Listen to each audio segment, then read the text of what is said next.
Good morning friends. இந்த ஆடியோவில் ரொம்ப பேர் என்கிட்ட கேட்குறது எல்லாமே ஃப்ரெஷர்ஸ் தான். அவங்க எப்படியோ ஒரு 8 பேர்கிட்ட இதே தான் கேட்டிருந்தாங்க. டெட் கேட் பவுன்ஸ் அப்படின்னு சொல்கிறீங்களே சார், அப்படின்னா என்ன அப்படின்ற மாதிரி கேட்குறாங்க. அவங்க இதை பற்றி கேட்கும் போதே தெரிஞ்சு அவங்க புதுசாக தான் மார்க்கெட்டில் வந்திருக்காங்க அப்படின்றது. அதாவது ஒரு மார்க்கெட் இப்போ இறங்கியிருக்கு. அந்த இறங்கின மார்க்கெட் நல்ல டீப்பாக கரெக்ஷன் ஆகிட்டே இருக்குது. ஒரு ஸ்ட்ராங்கான சப்போர்ட் வரும்போது அந்த இடத்துல லிட்டில் பிட் மேலே ஏறும். அப்படி ஏறக்கூடியது தான் டெட் கேட் பவுன்ஸ் அப்படின்னு சொல்லுவாங்க.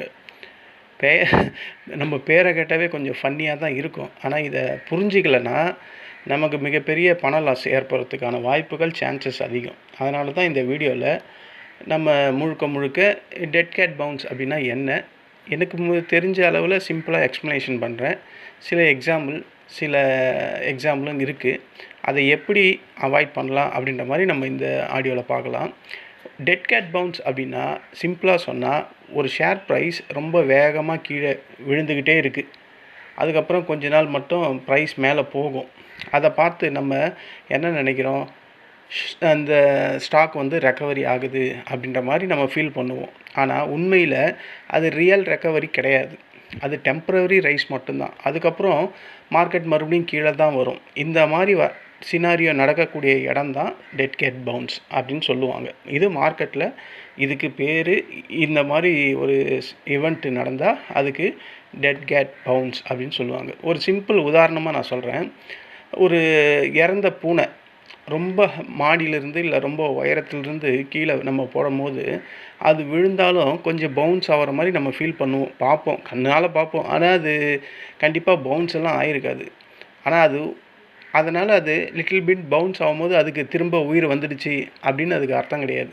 ஓகேங்களா? அதே மாதிரி தான் சில மார்க்கெட்டில் சில நேரத்தில் இந்த மாதிரி ஒரு பவுன்ஸ் மார்க்கெட்டில் கிடைக்கும். அதுக்கு பேர் டெட் கேட் பவுன்ஸ். உதாரணமாக இப்போ ஏதாவது ஒரு ஷேர் எடுத்துப்போம். ஷேர் வேணால் நம்ம எல்லாருக்கும் தெரிஞ்சது நிஃப்டி 50. ஒரு 100 ரூபாயில் அதோட ப்ரீமியம் இருக்குது. ஒரு பேட் நியூஸ் வருது. பேட் நியூஸ் வந்தவொடனையும் 100 ரூபாலேருந்து 40 ரூபா கீழே விழுது. அதுக்கப்புறம் சடனாக ஒரு 5 ரூபா மேலே போகுது. 40 ரூபாலேருந்து 55 ரூபா போகும்போது ஒரு 15 பாயிண்ட் எக்ஸ்ட்ரா கிடைக்குது. இப்போ பிகினர்ஸ் இதை என்ன பண்ணுவாங்கன்னா, ஆஹா மார்க்கெட்டு இப்போ ரெக்கவரி ஆகுது அப்படின்ற மாதிரி நினச்சி அங்கே போய் வாங்குவாங்க. ஆனால் அடுத்த ஸ்டேஜ் என்ன நடக்குதுன்னா, அதை ஏற்கனவே 40 ரூபா 55 ரூபா போச்சு பார்த்தீங்களா, மறுபடியும் 30 ரூபா 25 ரூபாய்க்கு கீழே விழும். அப்போது 40லேருந்து 55 ரூபா போனது தான் அந்த டெட் கேட் பவுன்ஸ். இப்போ உங்களுக்கு கிளியராக புரிஞ்சுருக்கோம்ல ஃப்ரெஷர்ஸ்க்கு. அப்போ டெட் கேட் பவுன்ஸ் எப்படி நம்ம ஃபைண்ட் அவுட் பண்ணலாம், எப்படி இந்த மாதிரி சினாரியோ நடந்தால் அது எப்படி டெட் கேட் பவுன்ஸ் அப்படின்றத நம்ம ஐடென்டிஃபை ஈஸியாக பண்ணலாம். இது ஏன் இந்த மாதிரி நடக்குது? அடுத்த கொஸ்டின், ரியலான கொஸ்டின். அதாவது மார்க்கெட்டில் ஷார்ட் கவரிங் அப்படின்னு ஒன்று இருக்கும். அந்த ஷார்ட் கவரிங் நடக்கும்போது, ஷார்ட் கவரிங்னால் என்னென்னா எல்லாம் ஷார்ட் செல் பண்ணி வச்சுருப்பாங்க. மார்க்கெட்டுக்கு அவங்களுக்கு அகெயின்ஸ்டாக போகும்போது அந்த ஷார்ட் செல் பண்ணவங்க கண்டிப்பாக மார்க்கெட்டில் போய் அதை ஸ்கொயர் ஆஃப் பண்ணணும். ஏன்னா ஒரு குறிப்பிட்ட அளவுக்கு மேலே அவங்களால லாஸ் தாங்க முடியாது. அப்போ ஷார்ட் கவரிங்கை அந்த ஷார்ட்டை க்ரியேட் பண்ணதை க்ளோஸ் பண்ணி ஆகணும், பை பண்ணி ஆகணும். அப்போ பை பண்ணும்போது ஓவராலாக ஷார்ட் செல்லிங் பண்ணவங்க எல்லாருமே பை பண்ணும்போது அது அப்படியே மார்க்கெட்டில் ஷார்ட் கவரிங்காக மாறும். இதுதான் ஷார்ட் கவரிங் நடக்கிறதுக்கான ரீசன். அப்போது ட்ரேடர்ஸ் என்ன செய்வாங்க, குயிக்காக ப்ராஃபிட் எடுப்பாங்க. சீப் ஸ்டாக்ஸ் எல்லாம் என்ன, ரீட்டைல் இன்வெஸ்டர்ஸ் எல்லாம் போய் வாங்குவாங்க. அதாவது ரூமர்ஸை பேஸ் பண்ணியோ இல்லை ஸ்மால் ஒரு பாசிட்டிவ் நியூஸை பேஸ் பண்ணியோ எல்லாம் வாங்குவாங்க. ஆனால் முக்கியமாக இதில் என்ன பார்க்கணுன்னா, அந்த இடத்துல கம்பெனி ஸ்ட்ராங்காக இருக்கா, அதோட ஃபண்டமெண்டல் ஸ்ட்ராங்காக இருக்கா. இப்போ திடீர்னு 40 ரூபாலேருந்து 55 ரூபா ஏறிச்சு. அந்த இடத்துல கம்பெனியோட க்ரோத் ஏதாவது இருக்கா, கம்பெனி ஸ்ட்ராங்காக இருக்கா, இல்லை ஸ்ட்ராங்கான சப்போர்ட்லேருந்து தான் பவுன்ஸ் ஆச்சா அப்படின்றதெல்லாம் நம்ம செக் பண்ணணும்.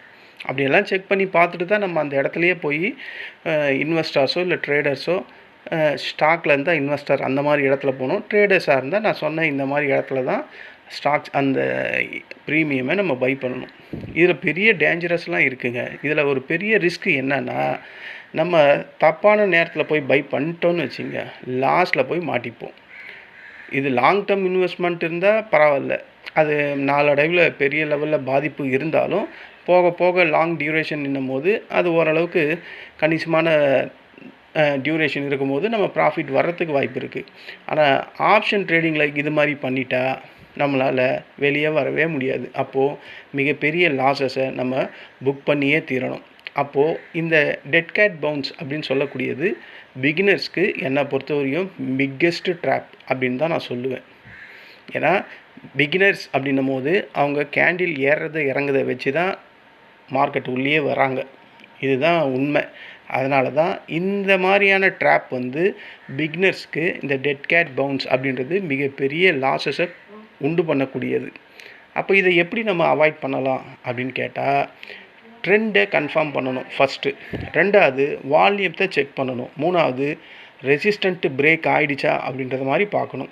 நாலாவது ஃபண்டமெண்டல் ஸ்டாக்ஸ் ஸ்ட்ராங்காக இருக்கா அப்படின்ற மாதிரி செக் பண்ணணும். அஞ்சாவது சீப்புன்னு இந்த ப்ரைஸ் வந்து ரொம்ப சீப்பாக இருக்குது, இப்போ வந்து வாங்கலாம் அப்படின்ற மாதிரி திங்க் பண்ணக்கூடாது. இந்த 5 விதமான லிஸ்ட்டை நம்ம அவாய்ட் பண்ணால் இந்த டெட் கேட் பவுன்ஸில் வந்து நம்ம பெரிய லெவலில் இருந்து வெளியே வரலாம். கீழே விழுற எல்லா ஸ்டாக்குமே நல்ல ஒரு ஆப்பர்ச்சுனிட்டி கண்டிப்பாக கிடையாது. இது ரொம்ப பேர் அது அகல பாதாளத்தில் இருக்குது, அங்கே போய் வாங்குங்க அப்படின்னு சொல்லுவாங்க. ஆனால் கீழே விழக்கூடிய எந்த ஒரு ஸ்டாக்கும் இல்லை, எல்லா ஸ்டாக்குமே வாங்கக்கூடிய ஆப்பர்ச்சுனிட்டியான இடமா அப்படின்றத நம்ம செக் பண்ணணும். எதை செக் பண்ணணும்? ட்ரெண்டை கன்ஃபார்ம் பண்ணணும், வால்யூம் செக் பண்ணணும், ரெசிஸ்டன்ட் பிரேக் ஆகிருக்கா இல்லை சப்போர்ட்டை பிரேக் ஆகிருக்கா, ஃபண்டமெண்டலில் ஏதாவது சேஞ்சஸ் இருக்கா, ஃபண்டமெண்டல் இன்னும் ஸ்ட்ராங்காக இருக்கா அப்படின்ற மாதிரிலாம் செக் பண்ணி தான் கீழே விழக்கூடிய ஸ்டாக்ஸை நம்ம கன்சிடர் பண்ணணும். எல்லாத்தையுமே கீழே விழுந்திருக்கு, எல்லா ஸ்டாக்குமே கீழே போன வாரம் அதுக்கு முந்தின வாரம் எல்லா ஸ்டாக்கும் தான் கீழே விழுந்துருந்து எல்லாத்தையும் நம்மளால் வாங்க முடியுமா? ஏன் சில குறிப்பிட்ட ஸ்டாக்ஸை மட்டும் நம்ம ஃபோக்கஸ் பண்ணுறோம்? அதுதான் இது. இப்போ உங்களுக்கு புரிஞ்சிருக்கும்ல ஒரு டெட் கேட் பவுன்ஸ்னால் என்ன, அது எப்போ வரும், அது வந்தால் எப்படி நம்ம ஐடென்டிஃபை பண்ணலாம், அது எப்படி நம்ம தவிர்க்கலாம், குறிப்பாக பிகினர்ஸ் எப்படி அதுலேருந்து அவாய்ட் ஆகலாம், ஒரு ஸ்டாக்ஸ் டெட் கேட் பவுன்ஸ் அதுலேருந்து ஏறுதா இல்லை ரியலாகவே ஏறுதா அப்படின்ற மாதிரி எல்லாமே இந்த ஆடியோவில் உங்களுக்கு கண்டிப்பாக புரிஞ்சிருக்கும். ஏன்னா இது ரொம்ப பேர் ஒருத்தர் 2 பேரும் தான் நான் போட்டிருக்கவே மாட்டேன். மோர் தென் 8 பீப்புள்ஸ் மேலே இதையே தான் கேட்டிருக்காங்க. அதனால தான் சரி இதையே ஒரு ஆடியோவாக போடலாம். புதுசாக வரவங்களுக்கு ஒரு டெட் கேட் பவுன்ஸ் அப்படின்னா என்ன, மார்க்கெட்டில் பல டேர்ம்ஸில் வந்து சொல்கிறாங்க. டெட் கேட் பவுன்ஸ்னால் என்ன அப்படின்னா, தமிழில் அதை கேட்கும்போது செத்த பூனை எகுருமா இல்லை குதிக்குமா அப்படின்ற மாதிரி அர்த்தம். ஆனால் மார்க்கெட்டில் நம்ம அதை லிங்க் பண்ணி பார்த்தா அதுக்கு இப்படி தான் புரிஞ்சிக்கணும். ஓகேங்களா? டெட் கேட் பவுன்ஸை புரிஞ்சிக்கிட்டிங்கன்னா மிகப்பெரிய லாஸஸை நம்ம ஈஸியாக அவாய்ட் பண்ணலாம். இதெல்லாம் ரொம்ப சகஜமாக மார்க்கெட்டில் நடக்கக்கூடியது. ஸோ இதிலேருந்து நம்ம அவாய்ட் பண்ணால் பெரிய லாஸஸை தவிர்க்கலாம். இந்த மாதிரி உங்களுக்கு ஆடியோ வேணும்னா என்னுடைய சேனலை லைக் பண்ணுங்கள், ஷேர் பண்ணுங்கள், சப்ஸ்கிரைப் பண்ணுங்கள். மேலே போகிற எல்லா ஸ்டாக்குமே ரெக்கவரி கிடையாது.